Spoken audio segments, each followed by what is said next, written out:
I will share my screen, inshallah, and then we can start.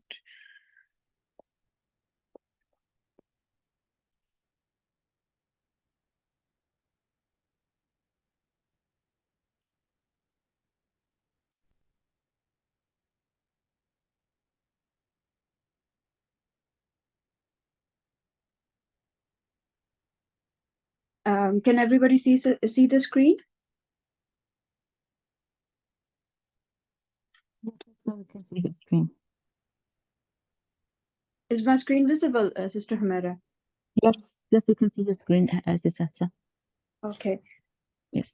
بالله من الشيطان الرجيم بسم الله الرحمن الرحيم ربي اشرح لي صدري ويسر لي أمري واحلل عقدة من لساني يفقهوا قولي ربي يسر ولا تعسر اللهم صل على سيدنا ومولانا محمد وعلى آله وصحبه وبارك وسلم. So today, inshallah, we're going to discuss the architectural dimensions of Masjid Al-Aqsa, and we have heard we've learned the importance of Masjid Al-Aqsa, the Islamic significance, the significance of the Holy Land and the Blessed Land, which is the land of Sham, and the land and the Palestine. And we've also touched last time we discussed in detail the prophets that were in the Blessed Land and the Holy Land.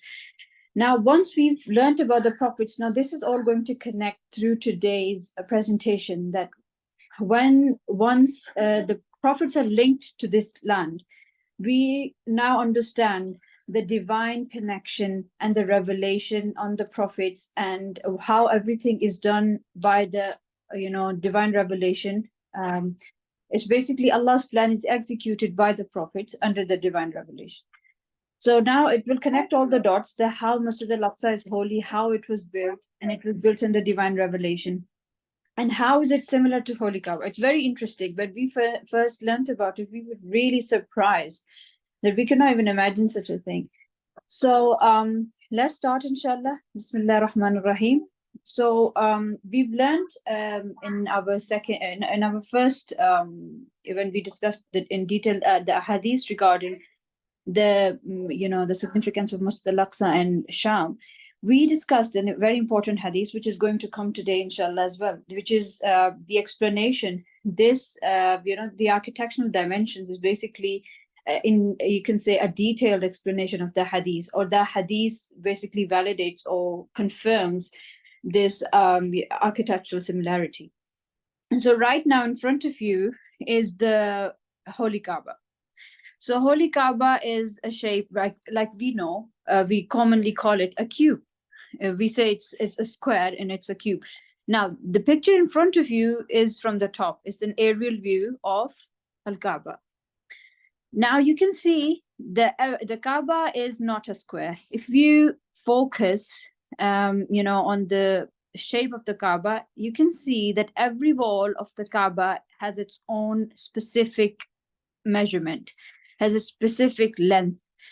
And you can see this the D-shaped structure, which is called the Hatim. It was excluded from the Kaabah. It was originally part of the Kaabah.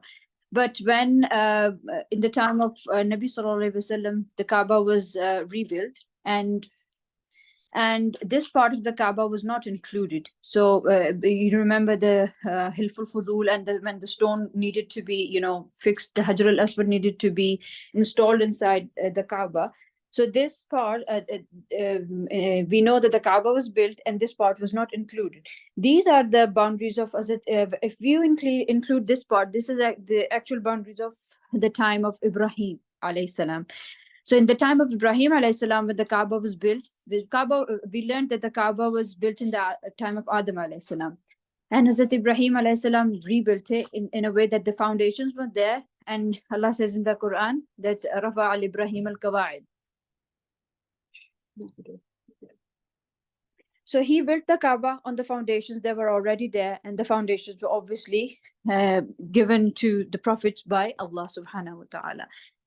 Now, you can see that this picture is to specifically show you the measurement of the walls of the Kaaba. Every wall of the Kaaba has its own measurement. Now, in the next picture, if you see the part that has been highlighted by a rectangle, That was originally part of the Kaaba. And Nabi Sallallahu Alaihi Wasallam said, if you read Salah inside this portion, it's like reading namaz, praying Salah inside the Kaaba. And that's why when we do the tawaf, we have to go round. And that's why the structure is built like this. But you can see the original measurement or the original foundation of the Kaaba was up to here. So this, from the aerial view, it's quite clear that this was included in the Kaaba. And now this is the measurement that is not currently part of the Kaaba, but was originally the part of the Kaaba. And on the left side, this is the the structure. If you include the part that is not in the Kaaba, it will look like this. This rectangle it becomes like a quadrilateral, like an irregular rectangle.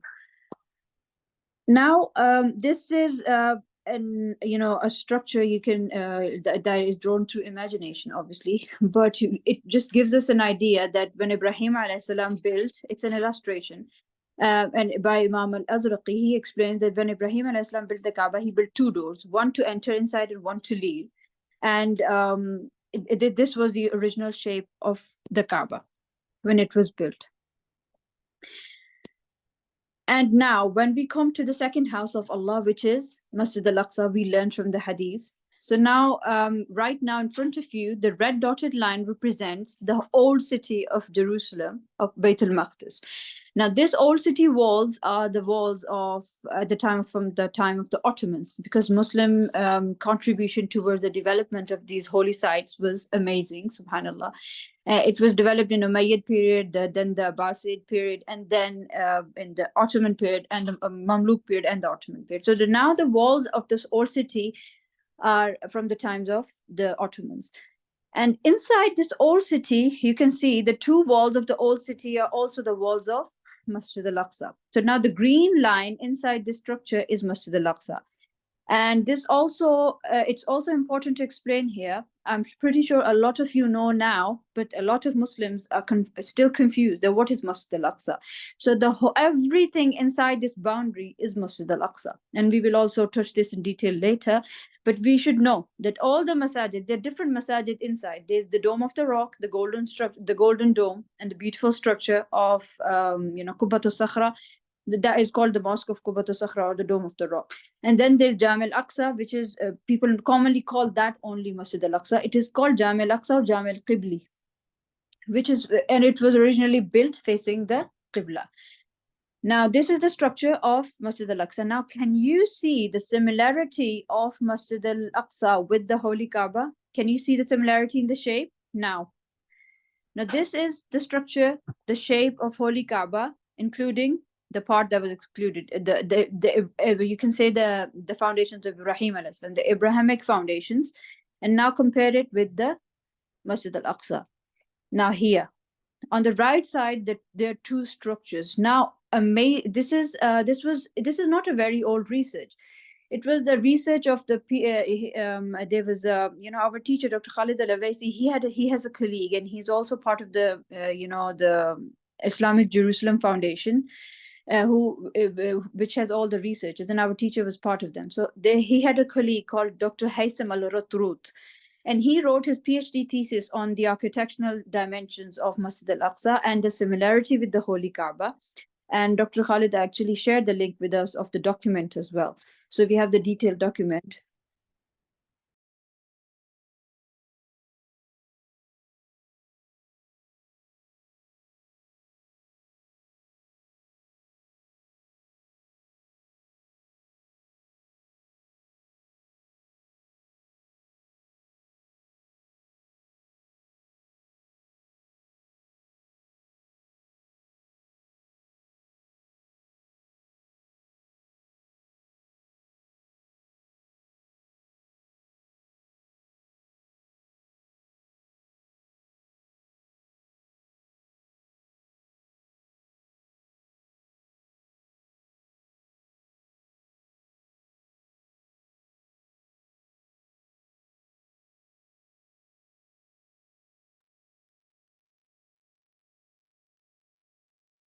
Assalamu alaikum rahmatullah. Sorry, my screen went off. There was a call in the middle, and then the screen stopped sharing. If you allow me to share the screen, please, Dr. Sahil. If Sister Humera, are you there? Yes, I asked Dr. Sahel. Thank you so much.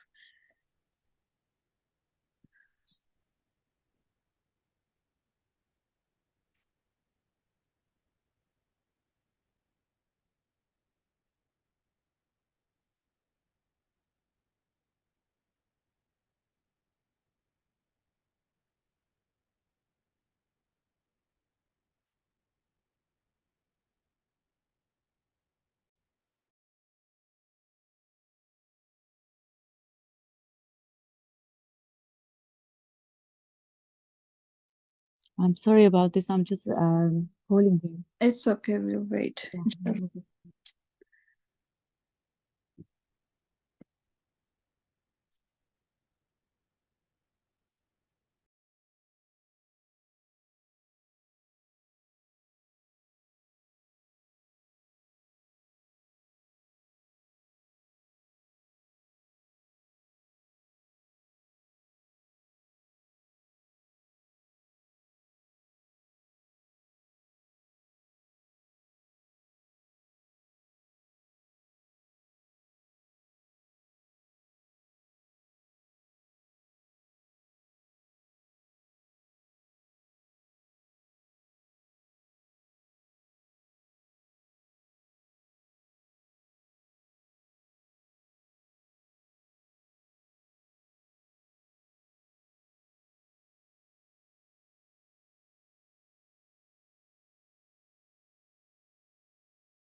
Sister Hafsa, your host now. You can start your screen. Sorry, sister, I couldn't hear you. What did you say? Okay, yeah, your host now. You can share your screen. Okay, thank you.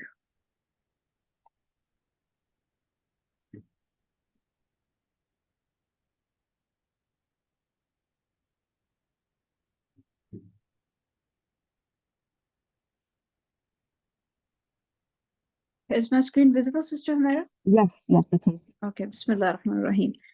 So we're talking about the architectural similarity between the two holy masajid. Now, the Kaabah and Al-Aqsa. So right now in front of us is the structure, the geometrical shape of both structures. We can see the both of the structures are irregular rectangles, which are called the quadrilateral. So they have the quadrilateral shape.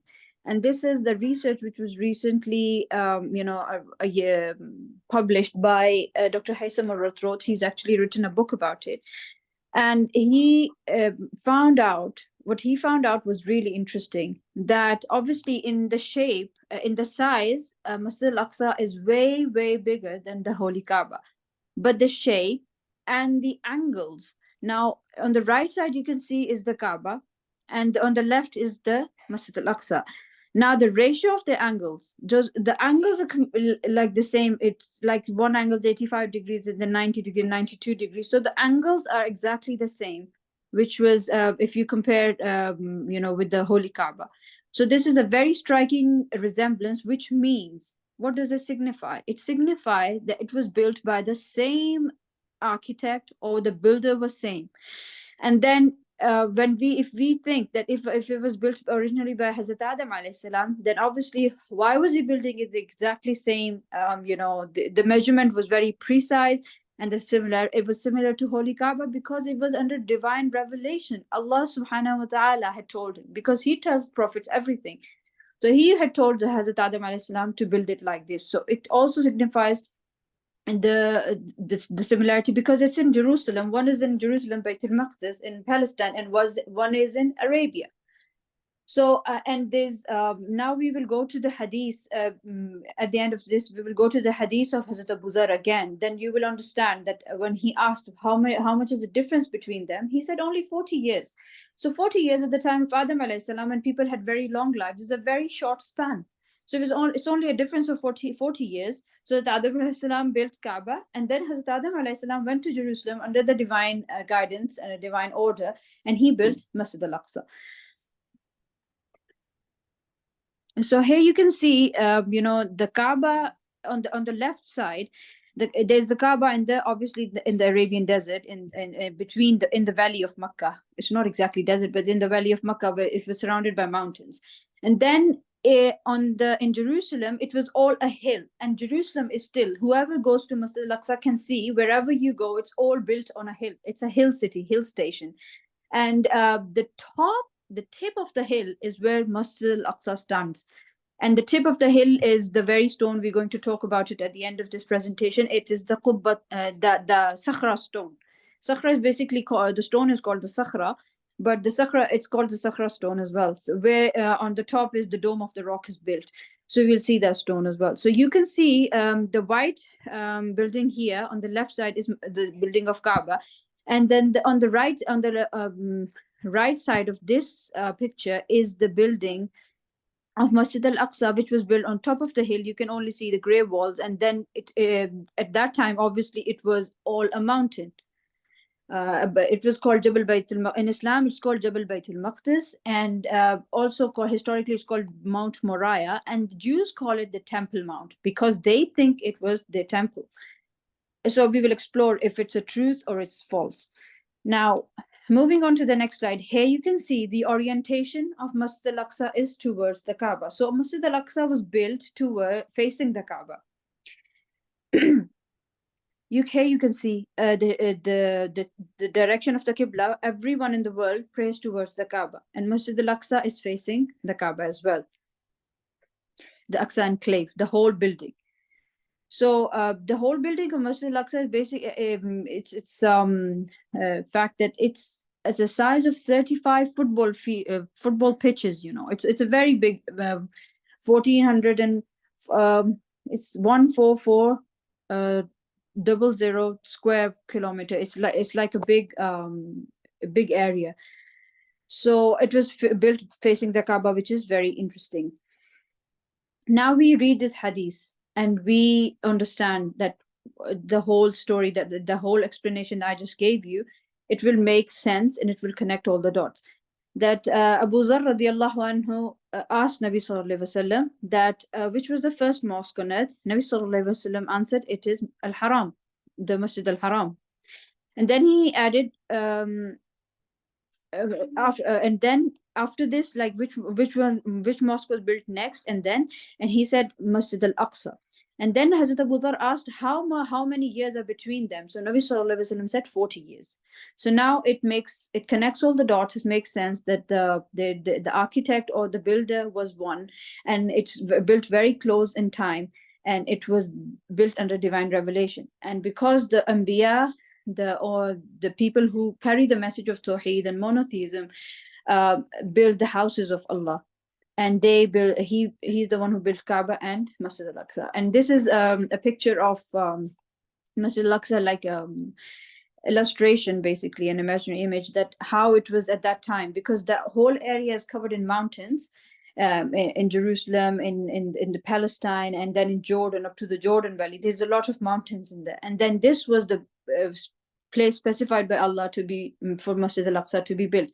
And then we touched in the last presentation that how all the prophets built and rebuilt and renovated Masjid Al-Aqsa. Both the Kaaba and Al-Aqsa had continuing religious importance, as many prophets had visited, prayed, and rebuilt these sites throughout history.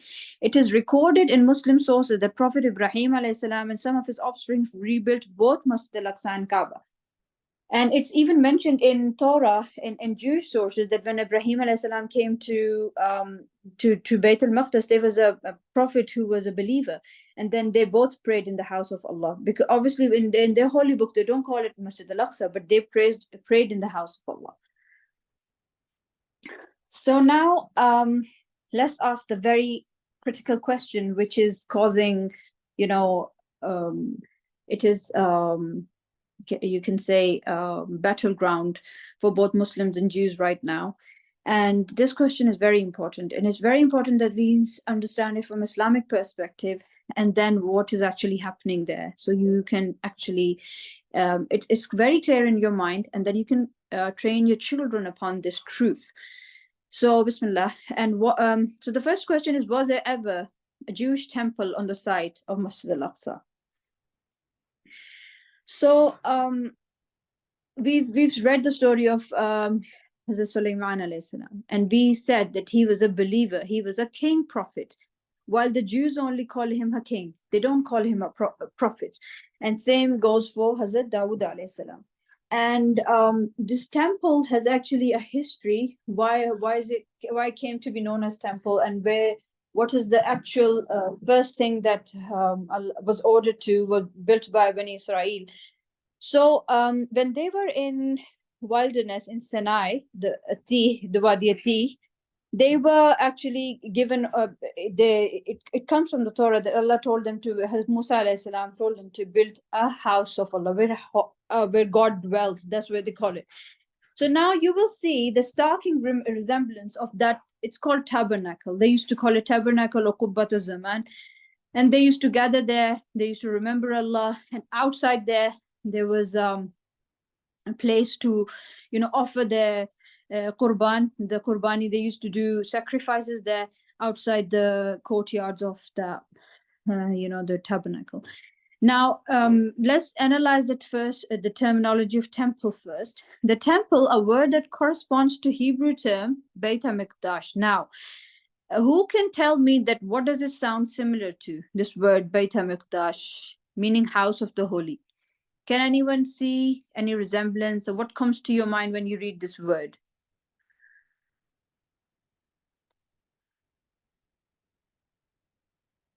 You can unmute and answer if you can think of some similarity of this word, because Arabic and Hebrew are like sister languages. And you've heard the word Semitic. Jews call themselves Semites, and they call anyone who is against the Jews or even the state of Israel, they call them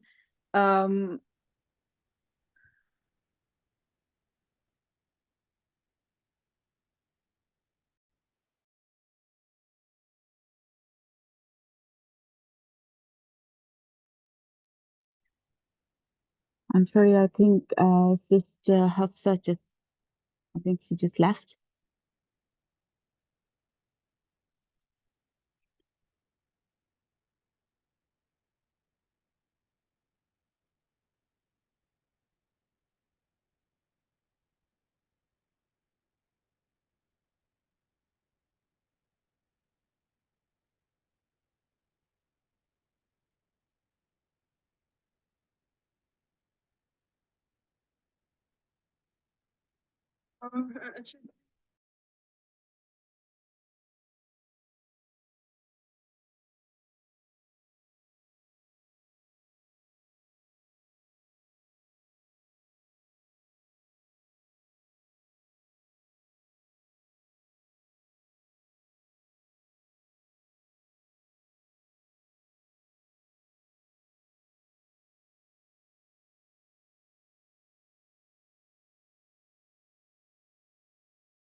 I'm so sorry, Sister Hafsa is trying to join again, but I think he's having a trouble to join.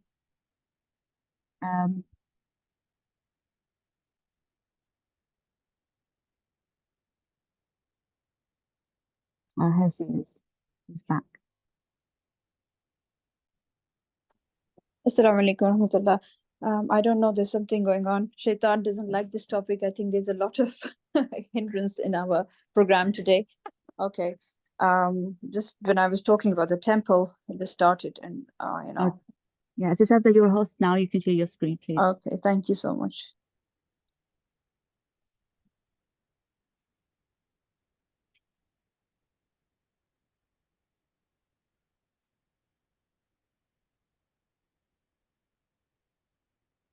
Assalamu alaikum. Can you see my screen, Sister Humera?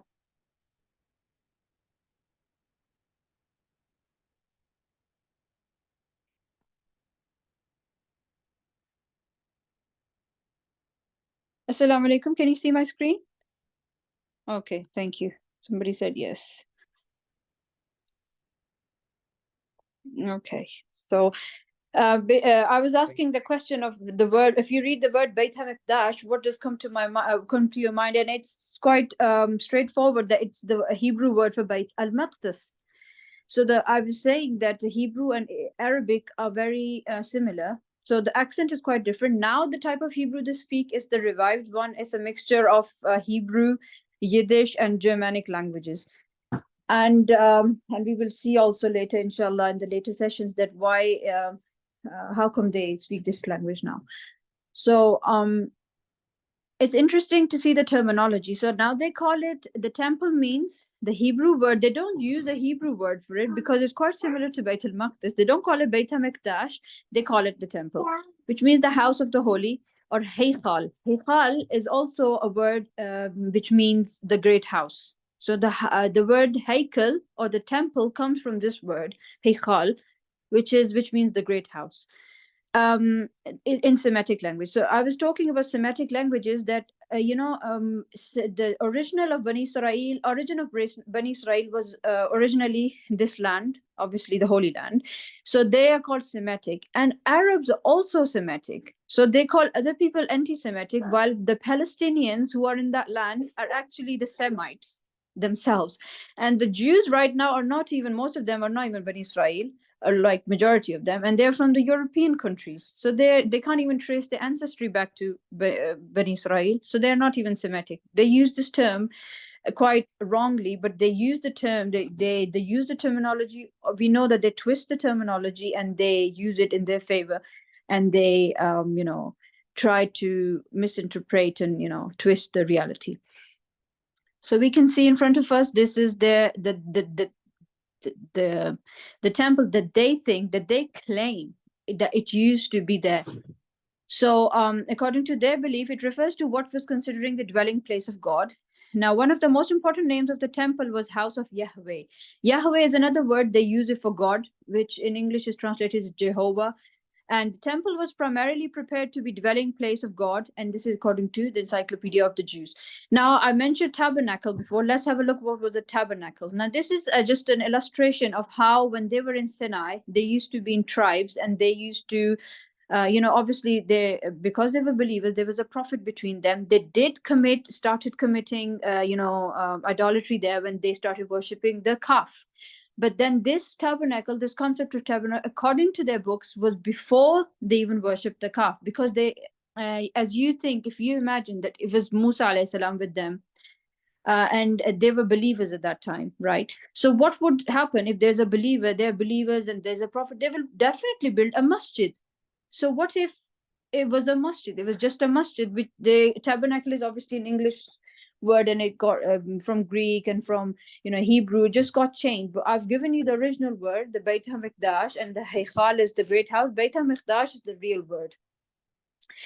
In Jewish tradition, the tabernacle, known in Hebrew as Mishkan, so Maskan, like in Arabic, it's a Maskan, where the dwelling place where you can live. In Arabic, even the house is called a Maskan.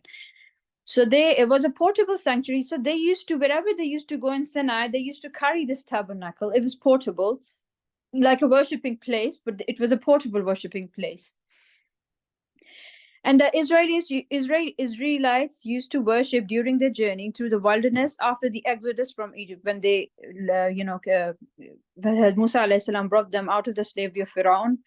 They were in Sinai. It served as a dwelling place of God's presence among the Israelites and was central to their religious life, and they prayed towards it as their direction of prayer.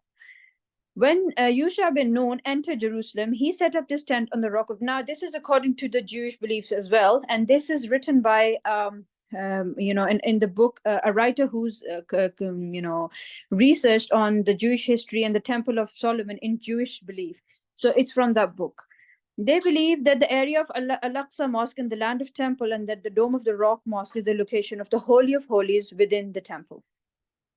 Now, this book is in Arabic. While I was researching, I found there's material, but most material, research material, is in Arabic, and in English, whatever you find is basically from Jewish sources or what is their belief, and there is never been an agreement. The reality is that there has never been an agreement on the temple, that which was the actual site of the temple in among the Jews as well.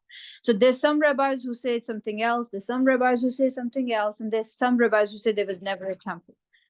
So, and this was what the concept of temple comes from, actually this place called tabernacle, which was the portable place, and they used to carry. And when has Yusha bin Nun, like we studied in the prophets, we've learned in the last session, when he conquered Beit al-Maqdis, he entered, Beit al-Maqdis, and they say, according to their belief, so he brought this tabernacle and he put it on where Masjid Al-Aqsa is. So basically, it was the masjid which was put on a holy place where the Masjid Al-Aqsa stands now, and this was the direction of the prayer. Now, a lot of prophets have prayed towards Masjid Al-Aqsa. And according to our teacher, it was it became a Qiblah at the time when Hazrat Musa alayhi salam was, ordered by Allah to travel and conquer the Holy Land. But obviously, his people refused to fight with him, and it was conquered in the time of Yusha ibn Nun. So now, when Yusha ibn Nun conquered, he, according to Jewish belief, he put the tabernacle there, and then they used to pray towards it, and they used to call it Holy of Holies. Now, the concept of Holy of Holies is very complicated for them as well. Now, they say that God dwells they had a central place where they used to keep, the Ark of the Covenant, and, Tabut Sakina, we know it. And it was, it used to be with them all the time. And they used to think that the Barakah stays with them while the Ark of the Covenant is them. And that used to be the Holy of Holies. And when they came to Jerusalem, it stayed with them for a long time. And then later on, it just disappeared because they say because of their sins, it was taken away from them. Some say it was taken to Ethiopia. Some say it was taken to Sheba.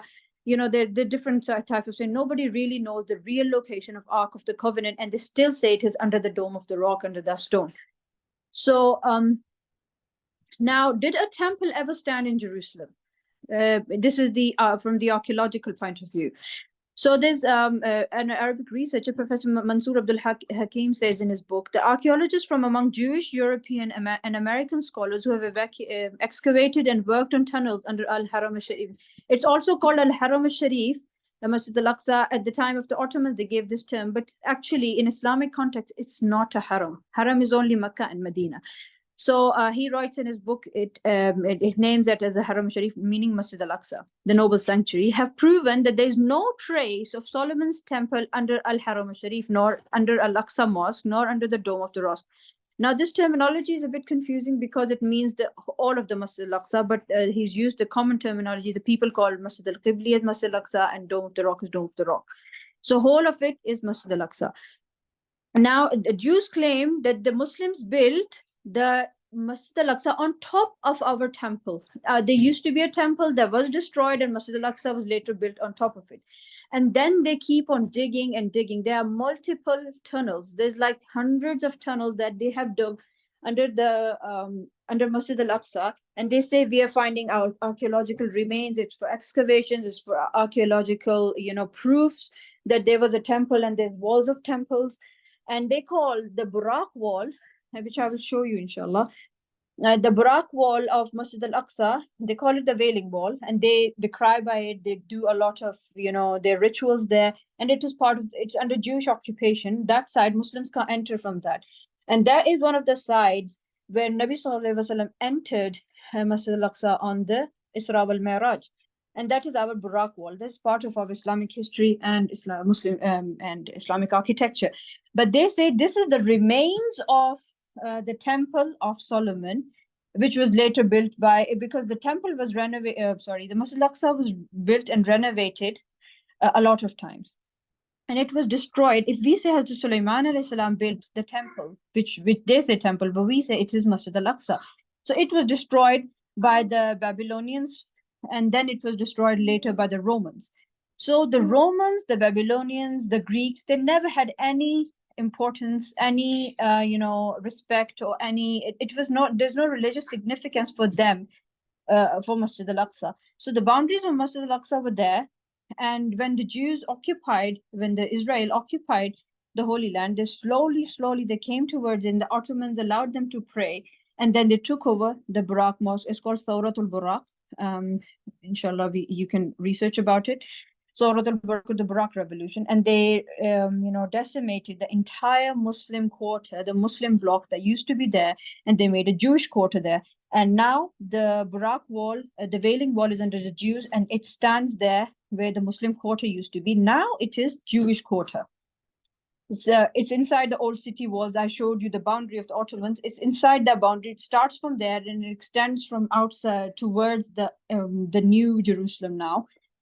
And that is the place which is very important for Muslim history. And, it's a lot going on there. So we'll talk about Silvan as well sometime, inshallah. But right now, the important point here is that they have not found anything from archaeological excavation they're trying to do from under Masjid Al-Aqsa.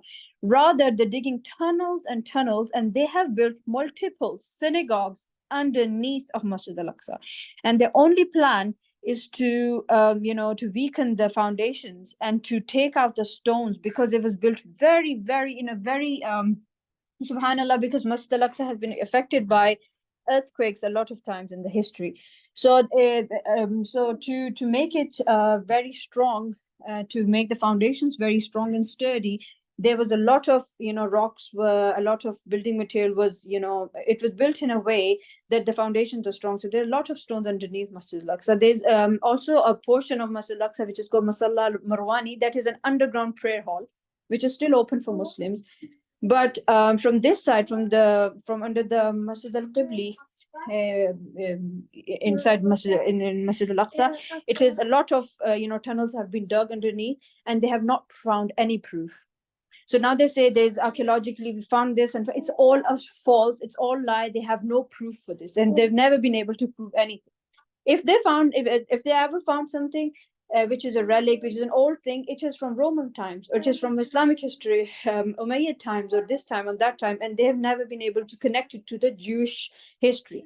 Because Hazrat Sulaiman alayhi salam built a mosque. Why would he build a temple facing the Kaabah? He was a Muslim prophet. So this should be very clear in our mind. Hazrat Sulaiman alayhi salam, what they talk about, the temple they talk about, is just, you can say a fairy tale, basically. And they talk about this amazing structure and amazing rule, which is true, because Sulaiman alayhi salam's time was not an ordinary time. And even in the Quran, there is a story that talks about the amazing when Malka Saba comes, the Sheba, Queen of Sheba comes, she sees this amazing palace and thing. But then it could be like because Sulaiman alayhi salam's every structure was magnificent. He also used the jinns of that time. Allah had given him power over the jinns, so they were constructed with him. So the masjids, the maharib, and the palaces, everything was very, very beautiful because Allah had given him power. And there's an interesting thing the Sahil Adim says, that the palace or the temple they talk about, it could be the temple of the the Dawood alayhi salam built a temple as well. I'm saying temple using the Jewish terminology. Dawood alayhi salam built buildings as well. And then if we talk about the palace of Dawood alayhi salam, it could be in the place where it's near Masjid Al-Aqsa, but it is not on the place where Masjid Al-Aqsa stands now. It is in Silvan, and there's a holy spring that comes out of that place, because they say in their holy books, they say there used to be a holy spring that comes out of there, and that is called Gihon Springs. According to Bible, it's Gihon, but now it's called Shalom Pool, and it's holy for both. Even for Christians, it's important because they say Hazrat Isa alayhi salam performed miracles on this water, and Jews think that's holy as well. And it could be that, according to Saladim, they said, hey, if we talk about that place that Gihon Springs is, so that is Silvan near, the old city, which they named it the city of David, which has nothing to do with the Jewish history. It's called Silvan now. And Silvan is one of the places that is under threat.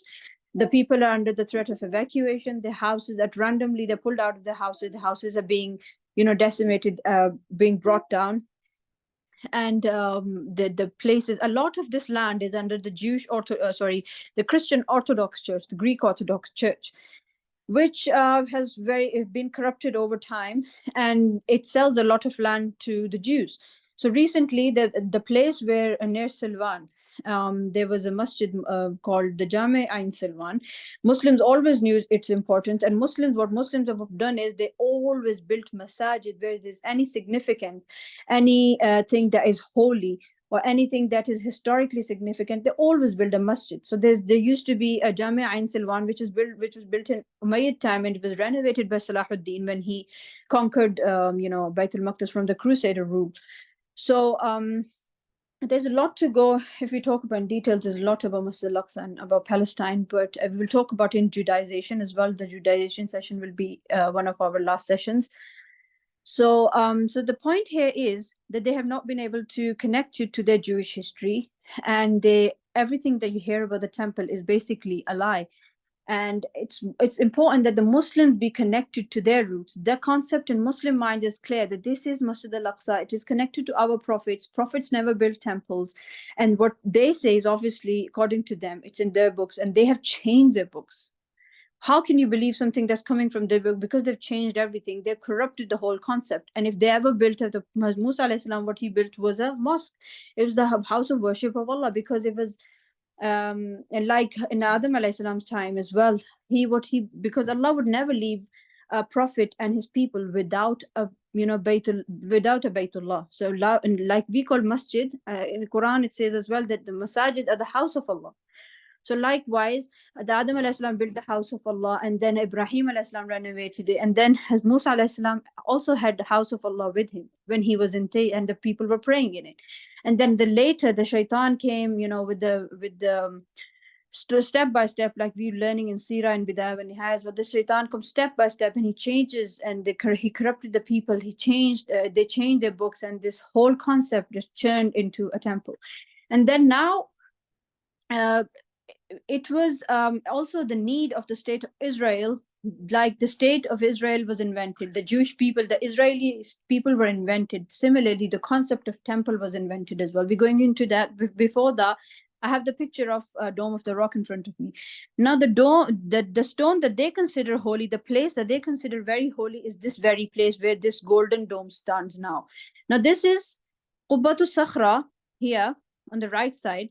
The Sakhra stone, which is inside Masjid Al-Aqsa. This is the tip of the mountain of Baitul Maqdis, where Masjid Al-Aqsa, the whole enclave is. This is the tip of that, and this is under this golden structure and under this dome. Right under this dome is this stone. You can see the stone that is here and under this dome.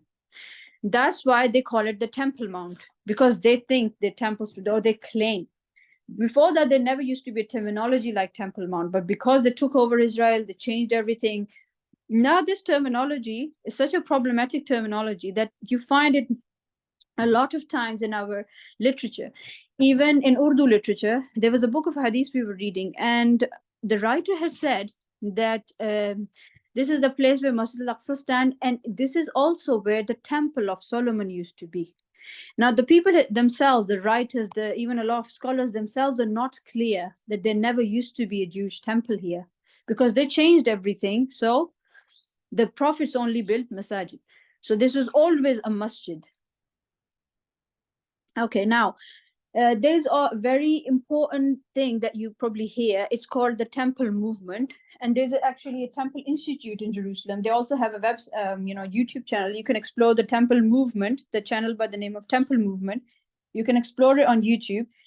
And it talks about building a temple, how it used to be. And, it's a very golden pots and very, posh and very luxurious kind of thing that they think they used to stand there.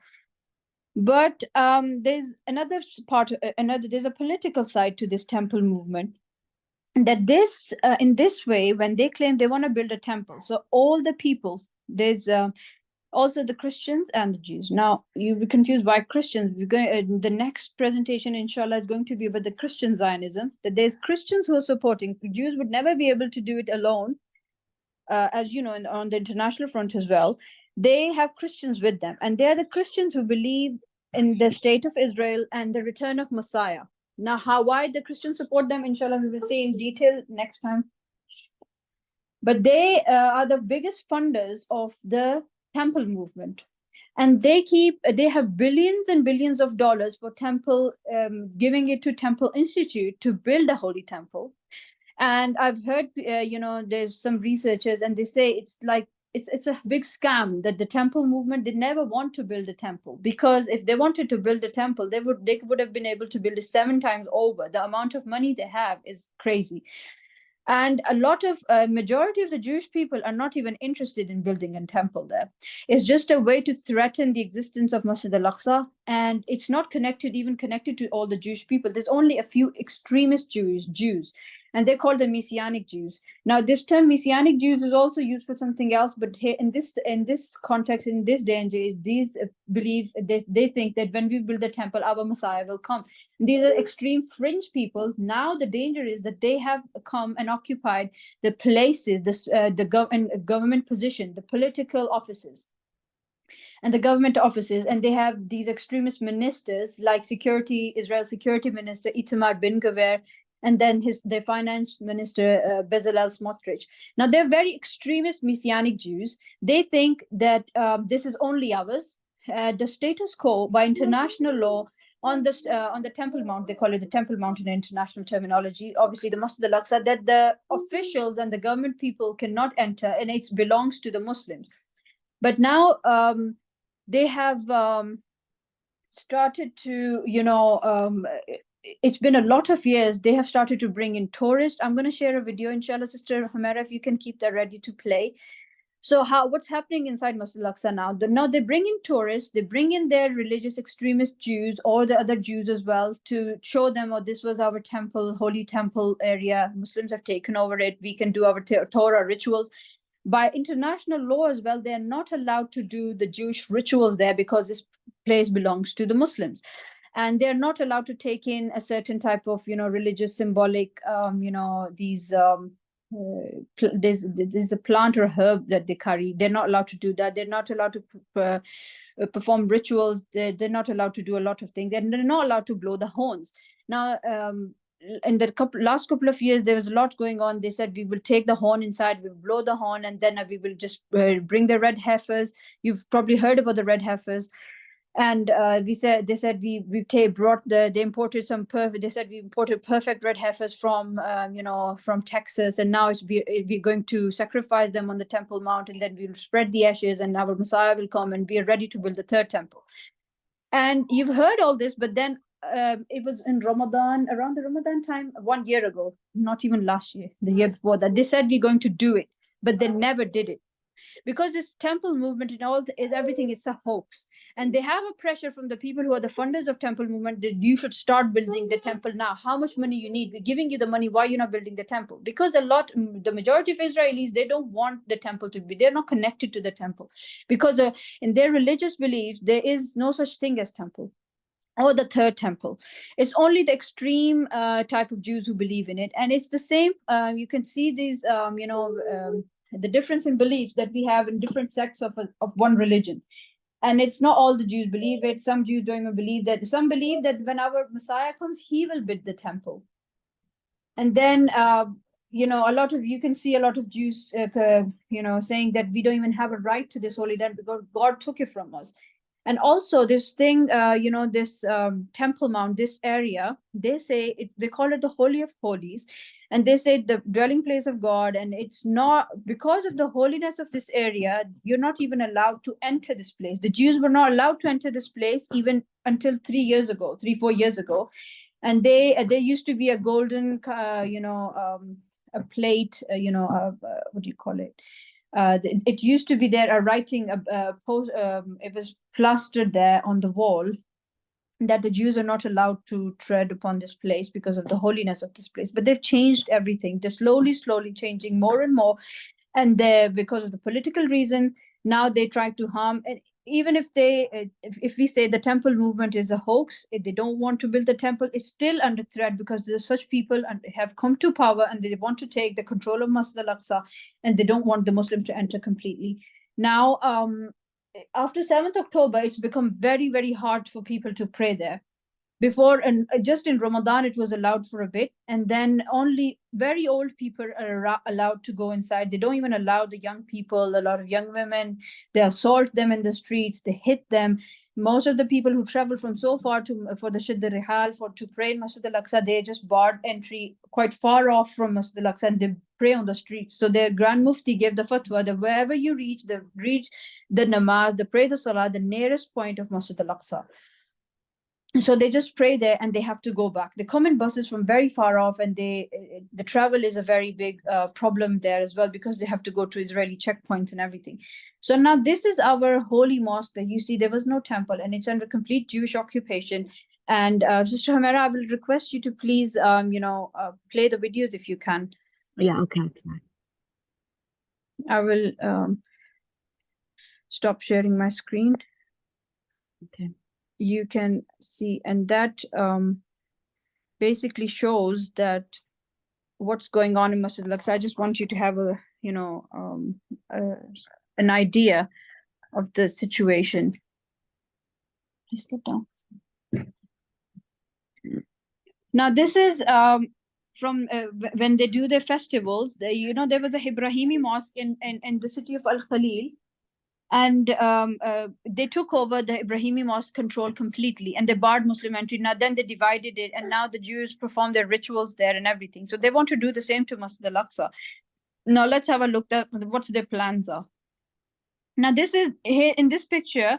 This is the side of the Barak wall where Jews enter from, and this is their extremist minister Itamar bin Gavir. He wants to enter, and he actually entered Masjid Al-Aqsa quite a few times. Is it working, Sister Hamera? Just one minute. I don't know It what was. happened. So you can Sorry. see their plans, what they're trying to do to take the control of Masjid Al-Aqsa. Slowly, and they keep checking the response of the Ummah, the response of the Palestine. To be honest, it's the response, it's the bravery of the Palestinian people that is scaring them, stopping them, because they'll just give their life for it. And it has actually happened during the second Intifada in 2000, when Ariel Sharon entered Masjid Al-Aqsa, and he broke the international status quo. He entered with 2,000 armed soldiers. So the day was just, Muslims went crazy. Obviously, they had, it's the Muqaddas, the holy place, and they just, the sanctity of that place was, affected, and it was a war, situation there. It was like people were dying. They started shooting. People started attacking the soldiers, and the soldiers started shooting them, and there was, tens of shuhada at that time. In the year 2000, Masjid Al-Aqsa. So that was the second Intifada, and after that the uprising went on for quite a bit, and now they say it's the third Intifada. Okay, now they have certain festivals which is called Eid al-Arsh, Eid al-Ghufran, and they do their Torah symbols. Now these practices they're doing inside and around Masjid Al-Aqsa. They go around the walls, they go inside, and this is the side of Burak wall, and you can see inside there's they shoot rubber bullets at the Muslims who try to stop them. And there's in the Ramadan especially, there's a battlefield. It's like a battlefield. You've probably seen them in the past Ramadan, what happens. And then people, now they've completely banned them, but now before that, people used to pray there in the middle where people had to go past, Jews go past, they used to pray there to stop them. They couldn't do anything, so they started reading Salah. And then they also have tourists who enter there. There's another video as well, sister. Please, if you can play. Yeah, I'm just give me 1 minute. And they assault our sisters, who try to stop them, even if they just going quietly on their own to pray there. They just treat them very badly. And these are the people who are fighting the war of the Ummah, for the holy Masjid Al-Aqsa. And we need to see where we stand and what is our role, and we need to teach this to everyone around us, our children and everyone. Can you see the screen? No. No, okay, just 1 minute. Don't know what's going on. It's just taking long.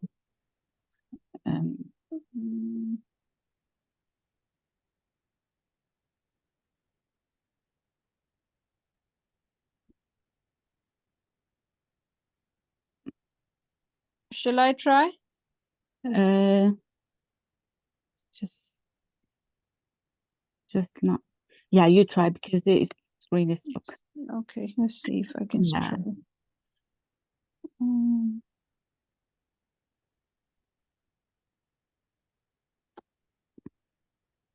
Okay, can you see my screen, Sister Mera? I can no, I can't see because mine is stuck on my screen, so that's why. موعدنا بإذن الله في ساحات المسجد الأقصى. سنصلي في المسجد الأقصى فاتحين. سنصلي صلاة الفتح.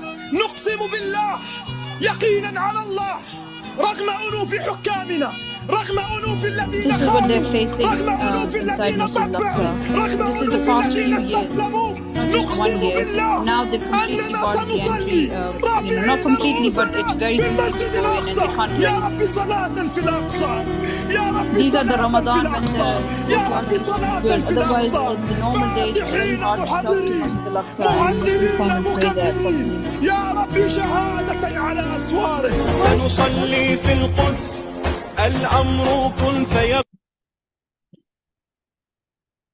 Okay, I hope you people saw this. This was just to give a idea of what's the situation in Masjid Al-Aqsa and what the threats faced by our holy mosque.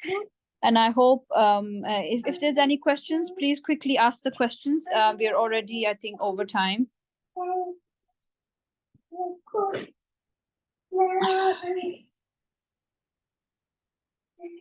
Is there any questions?